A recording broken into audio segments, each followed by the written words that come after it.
Hola, hola amigos. Welcome back to Learn Spanish World con El Señor Briggs. I'm very excited and very happy to be here with you today because I got two amazing guests. Today we got Ellis and Alicia from Skint Northerners. Could you briefly introduce yourselves to our audience? Your names, where are you from? What's your channel about? The kind of content you create, and maybe a little bit about your travels through Latin America and Spain? Of course. All right, everyone. My name's Ellis. And I'm Alicia. And we have a YouTube channel called Skint Northerners. So for the past 12 months, we've been traveling through the Spanish-speaking world. Yeah, we've been to lots of countries here in Latin America, Colombia, Ecuador, Peru. We've also been over to Spain. We've got some videos there. We've got lots of playlists with every country that we've been to, so you can check those out. It's a great way to immerse yourself in a video, escape your day-to-day life, but also you're working on your Spanish at the same time and you're learning about other countries' cultures. So yeah, that's kind of what we do. That's it. You can get a feel for what these countries are like here in the Spanish-speaking world. Yeah, definitely. And you experience the music, the food, the culture, the different types of dialects, because you've been able to experience Argentinian Spanish, Chilean Spanish, Mexican, and you've been able to, experience that firsthand. Definitely. Yeah, you can get a taste for everything, yeah. Yeah, it's great for that because, like you say, you get exposure to all those different dialects, as well as seeing, jungle, beaches, mountains. I mean, Latin America is one of the most diverse, interesting parts of our planet. Yeah. So, yeah. And I believe you also visited Spain. What was that like? I love Spain. It's a fantastic country. Yeah. Fantastic culture. So culturally rich. Many of the traditions, from 100 years ago, they're still alive today. Wonderful. I've been absolutely obsessed with your content. We've been watching it day and night. I just had 2 weeks off from work and I've been binging your videos and it's so exciting. You've been to so many places. How many countries have you visited so far and what Spanish-speaking country did you visit first? So right now we have visited around 55 countries worldwide. Ooh. And our first Spanish-speaking country was Colombia. Yeah. And tell us, what inspired you to create your YouTube channel in the first place? Being totally honest, we never meant to start a YouTube channel. We just used to go on holidays and then we left to go traveling for a long period of time. We were only meant to go away for like 12 months. 6 months maybe. Yeah.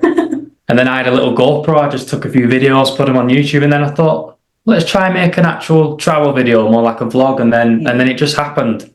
So what was your first feeling when you noticed that people started watching your videos for the first time? Did you notice a before and after? Did it happen quickly? I mean, it was pretty slow at first, but the videos were terrible. They were terrible. I mean, it took like a year till we started making half-decent videos. I think it was when we first came to Latin America, maybe in particular Mexico, that people actually started watching the videos and appreciating things that we were doing. Yeah, it felt good. Yeah, I like your humility. You're a very amazing creator. I've seen some of your old videos, and I disagree because I find them very interesting. And you are very spontaneous, but I appreciate that humility because you say that weren't that good, they were terrible. But honestly, I've seen some of your earlier videos and they're very engaging. You guys are very spontaneous and the way you approach people and you have that connection with them truly sets you apart from other travel bloggers. Now, traveling the Spanish-speaking world, what was your experience or what has your experience been like so far? It's been amazing, to be honest. It's a real adventure because you notice every country that you go to in this part of the world is unique and different. Even the Spanish is different. So that's another thing you have to get your head around. People in this part of the world in general are very, very warm and hospitable. Very down to earth. Yeah. Like it's a great place. It's a great part of the world, isn't it? Definitely, yeah. If you want to meet people, then it's great. I noticed that you've been picking up the Spanish. You pretty much in every country that you go to, you're able to interact with the locals and they get very surprised when they hear you talking to them in Spanish. It's like they open up to you. Did you start learning Spanish before your travels or you picked it up along the way? No, we just picked it up along the way. I mean, when you're fully immersed in the language and it's all you hear, all you see every single day, you kind of just pick it up in the back of your head, and it is great. I mean, like you say, people open up, people trust you more. It's easier to make friends. I don't know. It just makes the traveling experience 10 times more rewarding. Definitely. Now, incidentally, the fact that Spanish and English share, for example, Latin connections, there's a lot of cognates and similar words. We got almost, similar, almost identical alphabet.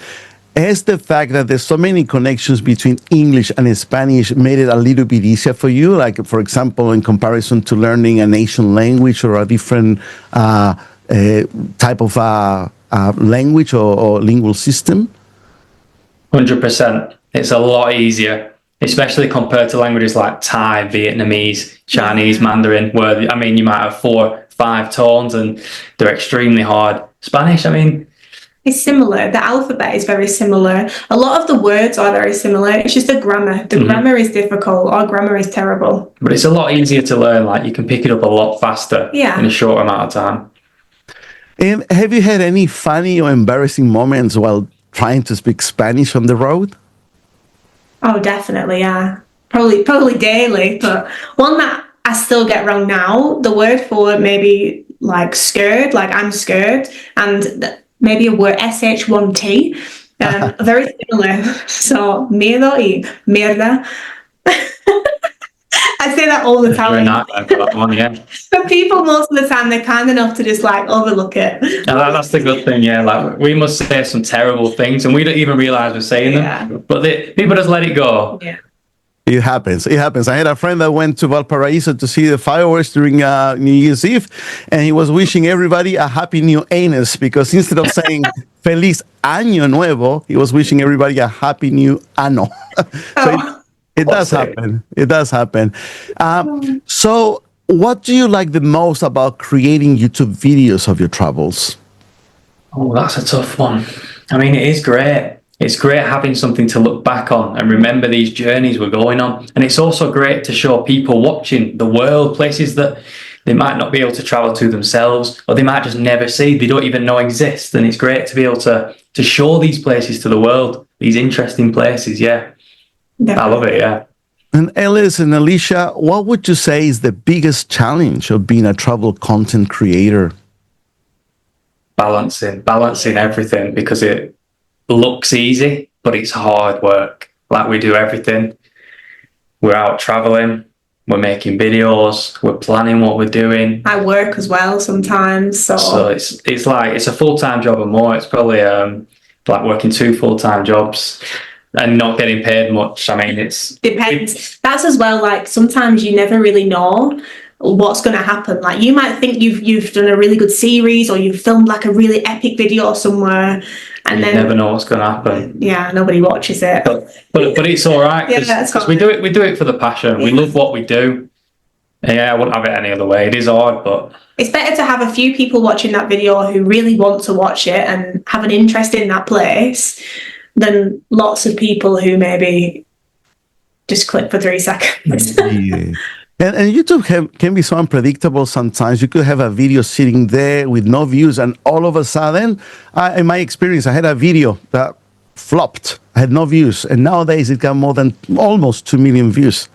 Wow. Just after 3 years, when I least expected it, I checked my statistics, and this video that had like 50 or 60 views now has, I think, about 1,900,000 views.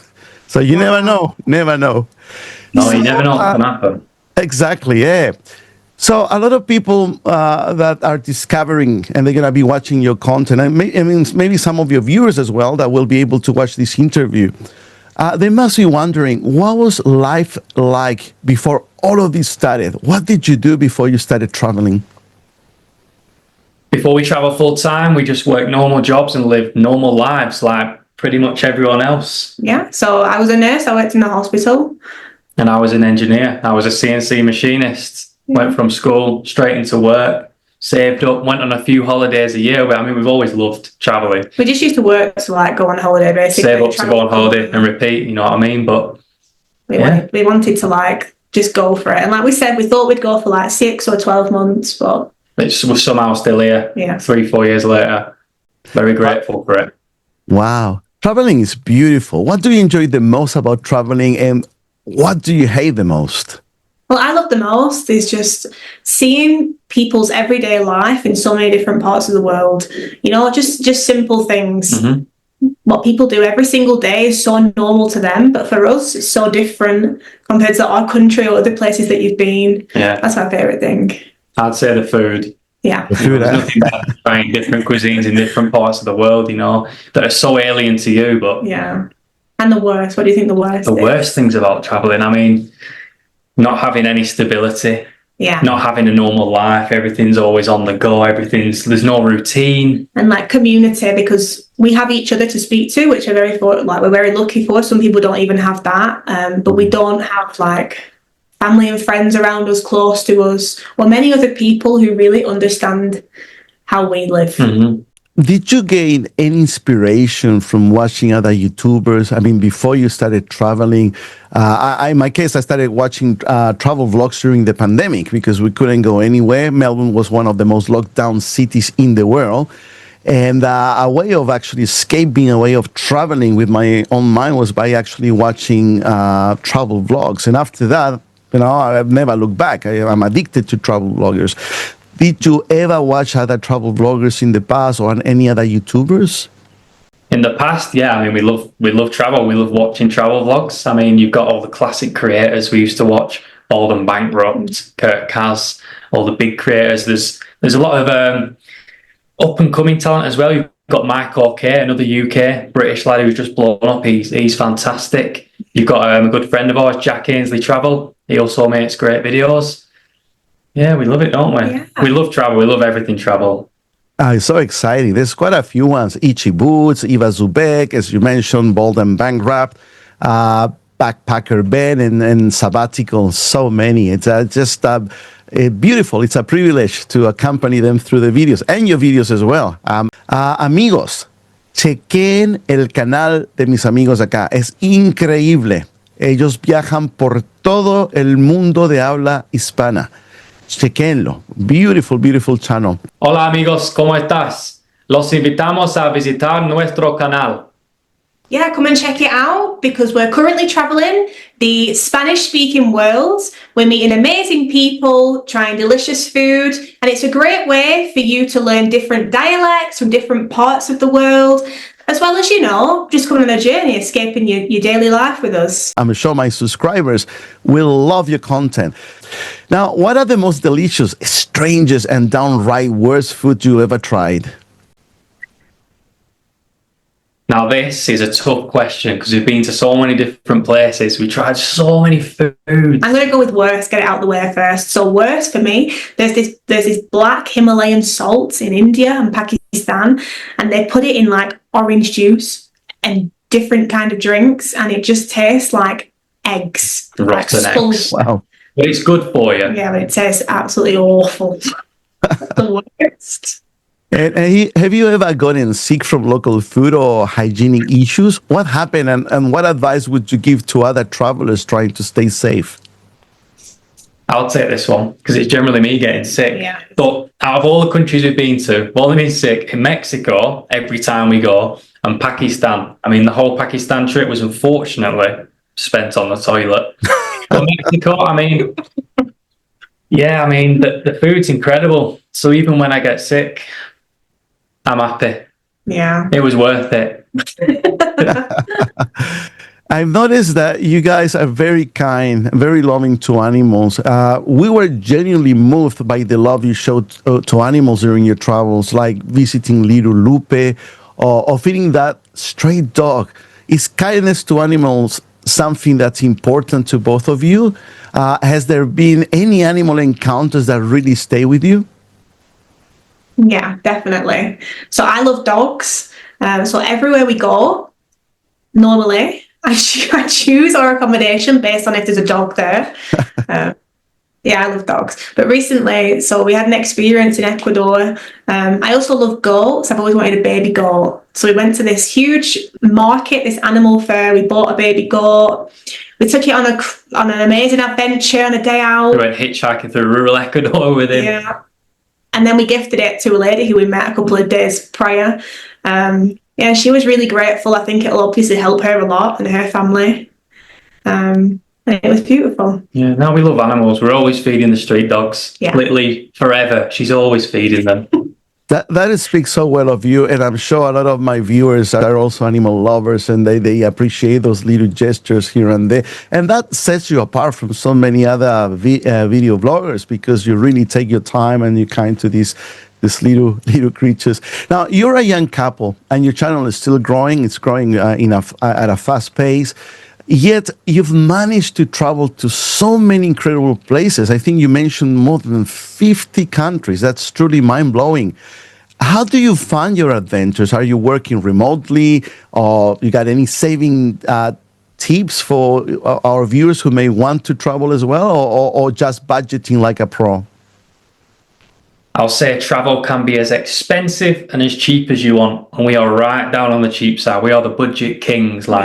We don't spend any money we don't need to spend. We take the cheapest transport, whether it's the worst train or bus. We stay in the cheapest hotels. Yeah. We eat in the cheapest places just to be a normal working man. Mm-hmm. Yeah, we don't splash on things we don't need. No. So obviously initially when we started traveling, we worked for a long time, so we had savings there. But yeah, we just budget a lot. Mm-hmm. And what's been the most unexpected or surreal moment of your journey so far? Oh, we've got a few here. I'm going to go with a recent one. We were in Bolivia a couple of months back. We were in Potosi, a mining city. We went to the little corner shop. We bought a stick of dynamite for $2. We found a Bolivian granddad, and he took us up to Cerro Rico, the silver mountain that fueled the entire Spanish Empire. And we blew up some dynamite with him. And yeah, that was fantastic. It was amazing because he'd worked in those mines for like over 30 years. So when Ellis pulled out this stick of dynamite from his pocket, his face like lit up. He was like, yes, come on, let's go and do it. And he was spot, didn't he? Yeah. He was wow. That was one. And then I think for me, I've always wanted to see elephants in the wild. And then we went to Sri Lanka. We just got a motorbike. We were driving through rural countryside, and we saw 3 huge elephants crossing the road, which was like incredible. But then they started chasing us, and I just never wanted to see an elephant. Absolutely terrifying. It was so they came out the bushes from both sides and started charging at us while we were driving down this little countryside road. Terrifying. I thought I was going to die. Beautiful country, Sri Lanka. I've seen some of the videos. It's just stunning. Very green as well, isn't it? Yeah, it's gorgeous country. Really nice country. Yeah. Have you ever found yourself in a dangerous or uncomfortable situation while traveling where you felt things could go wrong? I mean, touch wood, we've been lucky so far. We've never really had any issues. I mean, Latin America can be quite dicey. There are some rough areas, but... You have to just be very aware of your surroundings all the time.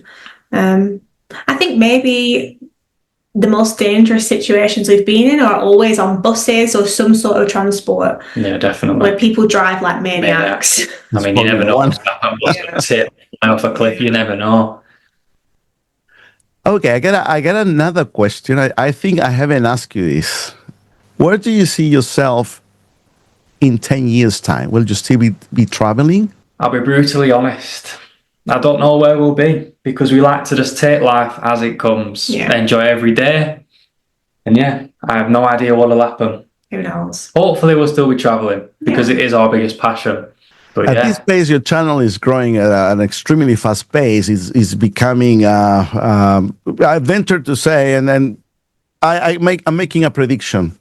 I remember I also interviewed Sabbatical, and he almost has 1 million subscribers by now. If you keep at this pace, I wouldn't be surprised if you reach the same goal in a couple of years or 3 more years. If this works out, if your channel keeps growing and you get more views and more subscribers, do you think you'll still be traveling in 10 years' time? I'd say because it's a passion. I think so, yeah. I think there's something inside of us that sounds really cliche, doesn't it? But well, we love what we do. That's the thing. We genuinely love what we do, and we'd be doing this even if we didn't make money or even if we didn't have a YouTube channel. Yeah, exactly. So I'd like to carry on. I mean, even if we did have 1 million subscribers, £1 million, we'd still be doing the same stuff we're doing now. Budget travel. Yeah, we wouldn't be living any more lavishly. It'd just be the same. So it's what we enjoy. We like things that are for normal people. Like I said before, like everyday normal life. We like to experience that. We love what we do. Now, traveling, obviously, it's amazing. It widens your horizons. It teaches you a lot. The experiences that will accompany you for the rest of your life. You will be able to treasure those moments forever. But obviously, we live in an interesting world, and not everything is perfect. Have you ever found yourself in a dangerous or uncomfortable situation? I mean, you already mentioned the elephants, but besides that experience, have you ever had any dangerous or uncomfortable situation where you felt things could go wrong? Dangerous situations.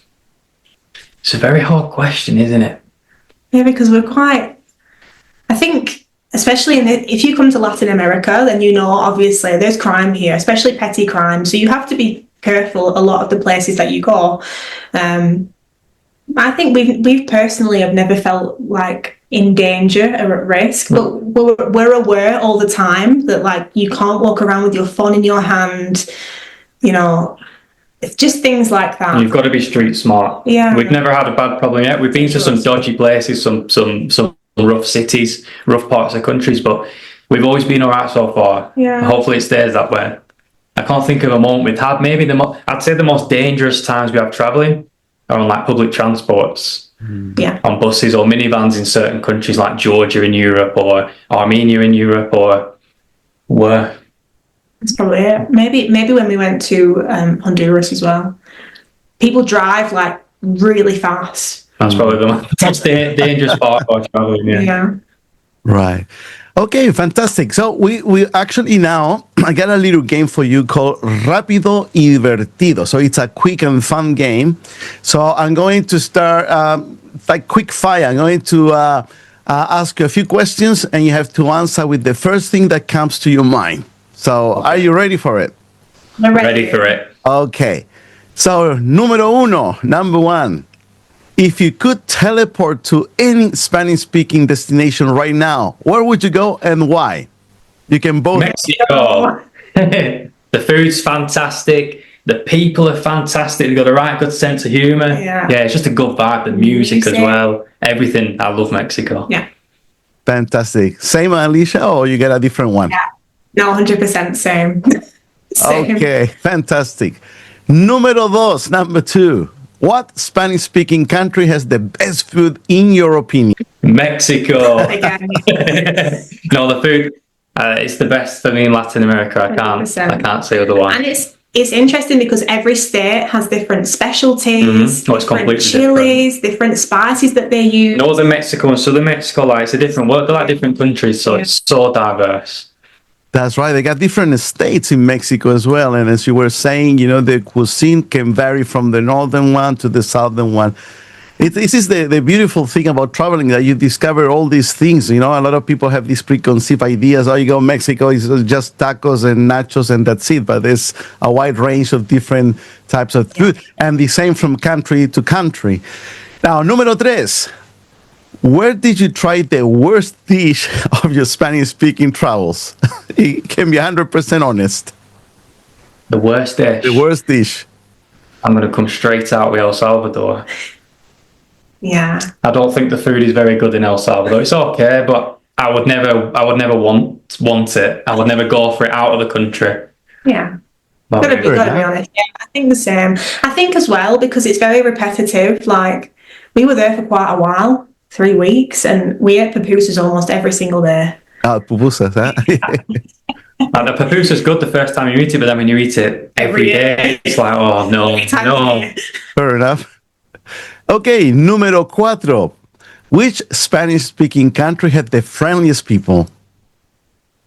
Oh, that's tough, but I'm going to go Mexico, Colombia. Chile. Mexico, Colombia, Chile. It's a trifecta. Yeah. Honduras. Oh, yeah. Honduras as well. Nice. Honduras are mega friendly. Number 5, número 5. Which country surprised you the most? You didn't expect to love it as much as you did. Bolivia. Yeah. Bolivia and Ecuador surprised me a lot. Yeah. No, they really surprised us. They were a joy to travel through. Lots of room for adventure in those two countries. People are super nice as well. Yeah. Número 6. Which place had the most beautiful natural landscapes? I'm going to go with Colombia and Chile. Yeah, I agree. Colombia and Chile. I mean, Colombia is so varied. It's so diverse. You've got every type of landscape you could ever want in the country. And Chile, then desert mountains were absolutely gorgeous. And it's so different. We've not been to the south of Chile, but the south looks so different to the north. Next time, Chile is stunning. It's very different to the north as well. This is also interesting that Latin America is also a land of sharp contrast. As you mentioned, there's all kinds of different sceneries and weather and climate. It's very different. Very good. Number 7. What city had the best vibe or energy? That's a good question. So tough. We've been to so many different places. You can mention 3. In that way, you got room for mention 3. That's tough, that. Give us 60 seconds here. So good. I have a little bit of hour here. Actually, I can mention one of them that surprised me. Riobamba in Ecuador had a really good vibe. What was it called again? Riobamba. Riobamba. Okay. Very, very nice city. Really nice city. Really. We stayed for around a week and we didn't expect anything, but we loved it. Yeah, we loved it. We didn't want to leave. Really nice vibe. Wow. I'm going to answer this question terribly now, though. I'm not going to say city. I'm going to say Nicaragua as a country. I really enjoy the vibe there because it feels like the old days. Like it's like going back 40, 50 years. Yeah, it's a good feel, that country. Número 8. What was the most underrated destination you've been to in the Spanish-speaking world?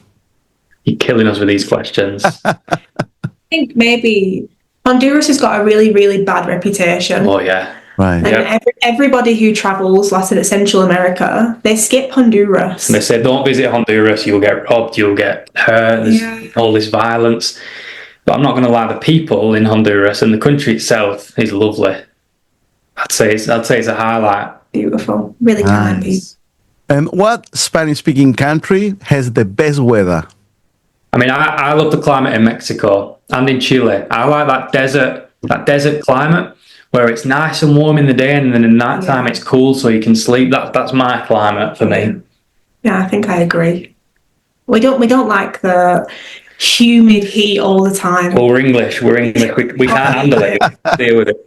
No, I understand what you mean. Sometimes, I mean, tropical weather is beautiful. If you want to go swimming, enjoy the beach, but at the nighttime, you need to that cool breeze. Otherwise you get drained with the humidity and so on.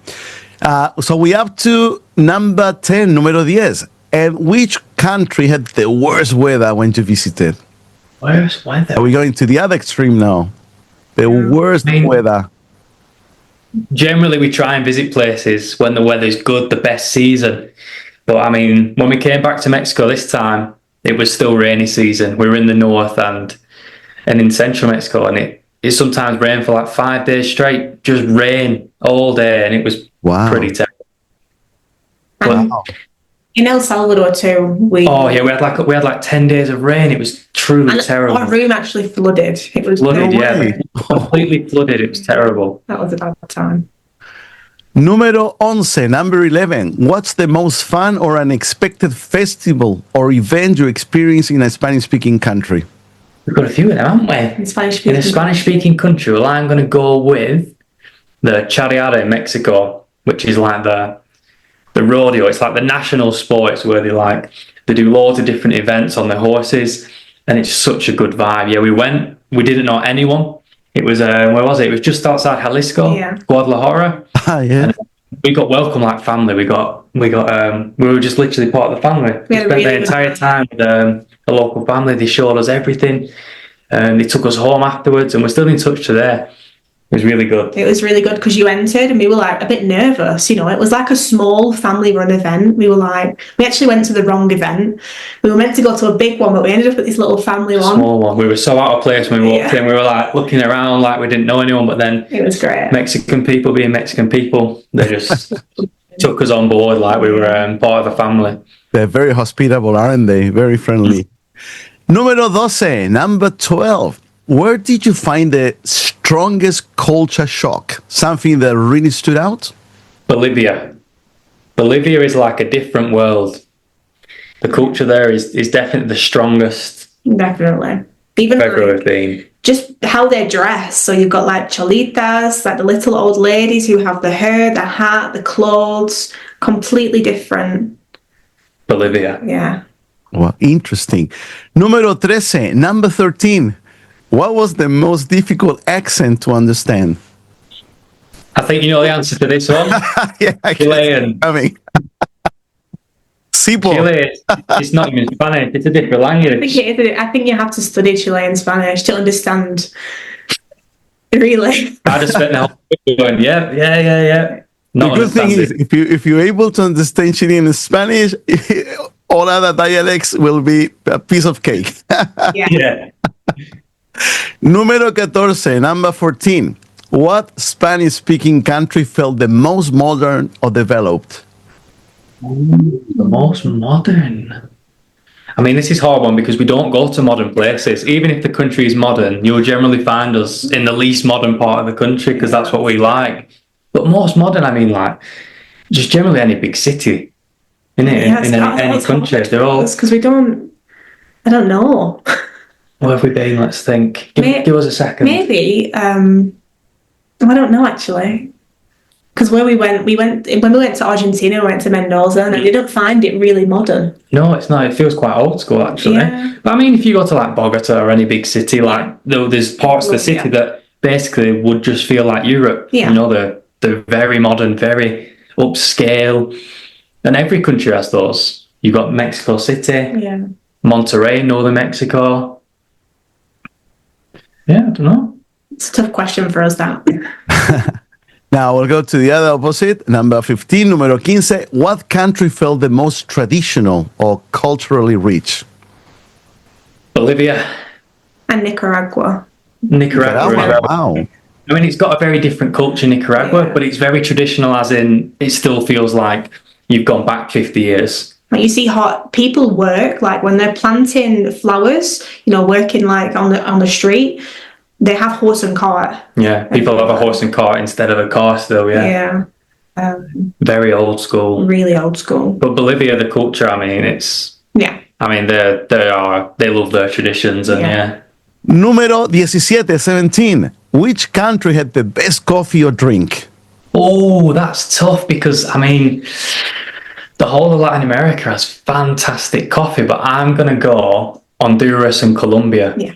They both grow incredible coffee and they've got a really good coffee scene and people who know what they're doing with the coffee, roasting the coffee, yeah.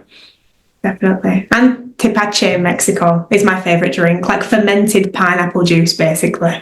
Número 19, number 19. Which destination would you love to go back to and spend more time in? I'm going to go Mexico because the country is so big. There's so many places we would like to see, and it's just a good vibe all around. Yeah, for me, maybe Ecuador. Mm-hmm. I'd like to see Ecuador. It's really beautiful places there. Ecuador's gorgeous, yeah. And last question, número 20, número 20. If you had to live long term in one Spanish-speaking country, which country would that be? I sound a bit like a broken record. But it's going to be Mexico. Yeah, I agree. We get on well with Mexico, yeah. Fantastic. My dear amigos, it's been a real pleasure. Thank you so much for having this interview with us. Before we leave for today, would you like once again to remind my subscribers about visiting your channel? I just want to say thanks so much. It's been an honour having us on here. If you want to check out our channel, it is Skint Northerners. Go and have a look. Go and subscribe. Yeah, give us a subscribe. It would really help. Yeah, we really appreciate it. Really do. and you guys will love it too. You will truly enjoy their content. Thank you very much once again, my dear friends. I hope to see you around once again. I'll be watching your videos. All the best, and we'll see you very soon in Skint Northerners. Go and check it out, guys, and subscribe. Take care, my dear friends. Adios. Thank you. Really appreciate it. Ciao.